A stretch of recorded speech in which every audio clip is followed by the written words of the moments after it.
বাগানের এই শসা গাছটি থেকে আমি কিন্তু প্রচুর শসা পেয়েছি, তবুও আজকে এসে দেখছি একটা ডাল কিন্তু একেবারেই শুকিয়ে গিয়েছে।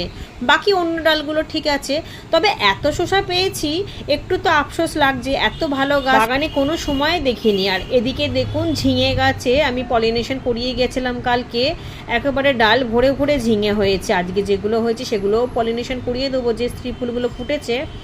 আর এদিকে ফ্রুটিটা দেখুন বেশ বড় সড়ো হয়েছে, এবার এটাকেও তুলে নেবো। আমি তো আগেও বলেছি যে ফ্রুটি আমি একটুখানি কাঁচা কাঁচা অবস্থায় তুলে নিই, তাতে খেতে খুব ভালো লাগে, অনেকটা শসা শসা মতো লাগে, শসার থেকেও ভালো লাগে, কিন্তু পেকে গেলে খুব একটা ভালো লাগে না স্বাদ। বাজার থেকে কেনা ফল দিয়ে ভগবানের সেবা দিলেও প্রতিদিন কিন্তু ছাদ বাগান থেকে কোনো না কোনো ফল একটা কিন্তু পেয়েই যাই।